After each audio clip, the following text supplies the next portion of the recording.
অবশ্যই ওয়াচডগ যারা ক্ষমতায় থাকে তাদেরকে প্রশ্ন করার লোক থাকতে হবে। Speaking truth to the power, ক্ষমতায় যারাই থাকবে তাদেরকে যাতে জনগণ প্রশ্ন করতে পারে, এটা আমাদেরকে নিশ্চিত করতে হবে। সেটা গণমাধ্যম হোক, সেটা সুশীল সমাজ হোক, সেটা প্রেসার গ্রুপ হোক, সেটা একাডেমিকরা হোক, যারাই হোক, বিদেশে যারা বসবাস করছে তাদের অধিকার আছে। সুতরাং আমাদেরকে সেই ধারা, সেই স্বাধীনতা, সেই মুক্ত চিন্তার বাংলাদেশ গড়ে তুলতে হবে নিশ্চিতভাবে। এর থেকে বেরিয়ে আসার কোনো সুযোগ নেই।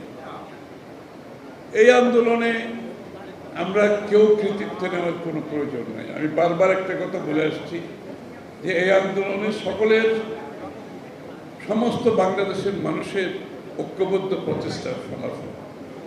আমার চোখের উপর, যেহেতু আমি দীর্ঘ 16 বছর ধরে এই আন্দোলনের সাথে জড়িত, আমি দেখেছি হতাশা, দেখেছি অনেকে সরে গেছেন আন্দোলন থেকে, অনেকে বিপদে ঝুঁকি নিতে চায় নাই, অনেক দল আন্দোলনে একেবারে শেষ ভাগে আসছে।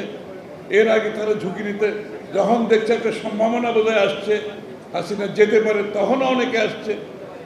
আবার অনেকে 1 সপ্তাহ 2 সপ্তাহ আগে সুশীল সমাজের লোককে দেখেছি 2-1 সপ্তাহ আগে থেকে রাস্তায় নেমেছে। কিন্তু আমরা সকলকে স্বাগত জানাই।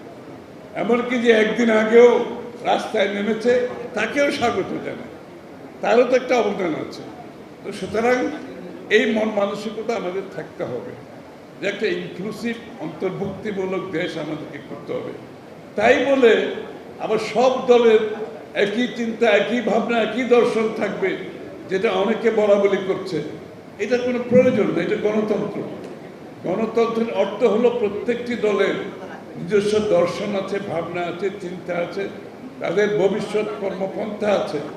তো সুতরাং কেউ যদি মনে করে সব, যেহেতু আমরা শেখ হাসিনার বিরুদ্ধে একসাথে আন্দোলন করেছি, তাই বলে এখন আমাদের সব কিছু চিন্তা, ভাবনা, দর্শন এক জায়গায় এসে গেছে, এটা একটা ভুল চিন্তা। সুতরাং নির্বাচনে যান, আপনার যা বলার আপনি জনগণকে গিয়ে বলেন, জনগণের ম্যান্ডেট নেন, নিয়ে সংসদে এসে তর্ক বিতর্ক করেন, আপনার যে ভাবনা চিন্তা সেটা বাস্তবায়নের চেষ্টা করেন।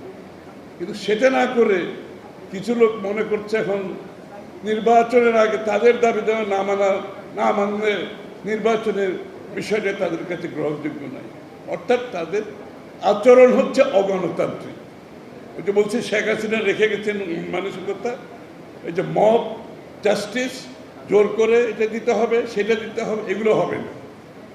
নির্বাচনে যেতে হবে, ফেব্রুয়ারিতে যে নির্বাচন হবে সকলকে নির্বাচনে গিয়ে জনগণের কাছে নিয়ে যান।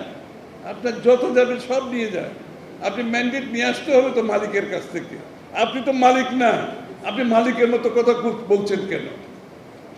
আপনাদের ব্যবহার তো মালিকের মতো হয়ে যাচ্ছে না। আপনি তো মালিক না, মালিক তো জনগণ। যে জন্য 16 বছর আমরা যুদ্ধ করেছি, সবাই আপনারা ত্যাগ করেছে দেশের মানুষ।